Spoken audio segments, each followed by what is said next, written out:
मोर prior पिला माने आशा करे तुम्हें समस्ते भले थिबो। पिला माने आज तुम मानक पे गोटे बढ़िया सुजोग आसी जाइए जॉब टी जदि तुम्हें जॉब करने को चाहूच मेडिकल लाइन रे तो तुम मानक पे गोटे बहुत बढ़िया अपॉर्चुनिटी आसी जाइए जोटा कि office of the chief district medical and public health officer Khordha district रे तुम मानकर चाकरी आसी विभिन्न कैटेगरी पे तुम मानकर पदवी बाहरी आसी एथिरे तुम मानकर वाल्क इन इंटरव्यू हम जो इंटरव्यू टी तुमर 17/9/2025 रे तुम मानकर ये इंटरव्यू टी हम तुम माने जदि ये जॉब टी को अप्लाई करने को चाहूच तो तुम मानक सर्वप्रथम तुम मानक पाखे यही सब डॉक्यूमेंट रहिबा आवश्यक तुम मानक पारे फोटो रहिबा आवश्यक तुम मानक पारे वोटर आई कार्ड रहिबा आवश्यक बा पैन कार्ड जहाँ भी हेले गोटे डॉक्यूमेंट रहिबा आवश्यक तुम ये जॉब टी को अप्लाई करि परिबो। एथिरे तुम माने ओडिसा रो जे कोनसी डिस्ट्रिक्ट रो देखुचो या को अप्लाई करि परिबो। एथिरे कोनसी एप्लीकेशन फी नाही जीरो फी रे एथिरे एप्लीकेशन तुम आवेदन करि परिबो। एही जॉब टी को तुम माने आसिक इंटरव्यू दे परिबो। तुम मानक इंटरव्यू डेट मु कहि दोची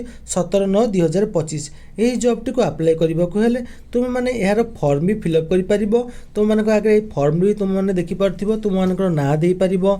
तुम मानक जहाँ भी बापा को ना थिबो तुम मानक दे परिबो। तुम मानक पाखे फोटो रहिबा आवश्यक। तुम जेकोसी डिस्ट्रिक्ट बिलोंग करछो से डिस्ट्रिक्ट एड्रेस तुम माने दे देबो। तुम माने एससी एससी जदि एससी एसटी जहाँ भी थिबो तुम माने एठी दे देबो। जेंडर फीमेल की मेल थिबो दे देबो। तुम मानकर पाखे कॉन्टैक्ट नंबर बा मोबाइल नंबर रहिबा निहाती आवश्यक। आ तुम मानक पाखे गोटे ईमेल एड्रेस रहिबा निहाती आवश्यक। तुम माने एही जॉब टी को जतले अप्लाई करिवो तुम माने सर्वप्रथम मन रख यार इंटरव्यू डेट रोज तुम मानकर 17/9/2025 रे तुम माने एहाकू आवेदन करि परिबो। ए जो जॉब टी को जाके इंटरव्यू दे परिबो। इंटरव्यू दबा को हेले तुम माने खोर्धा डिस्ट्रिक्ट रो आसिकी तुम माने एहाकू इंटरव्यू दे परिबो। जदि तुम माने जॉब टी को पाइबा को चाहूचो तो तुम माने एहाकू आवेदन करि परिबो। जदि यही वीडियोटी तुम मानक भल लगी गोटे इनफॉर्मेटिव वीडियो लगुच तुम मानक चैनल को लाइक शेयर और सब्सक्राइब करूँ। यही daily basic job update education video आपण मानक पाखे डेली बेसिक पहुँच जय जगन्नाथ।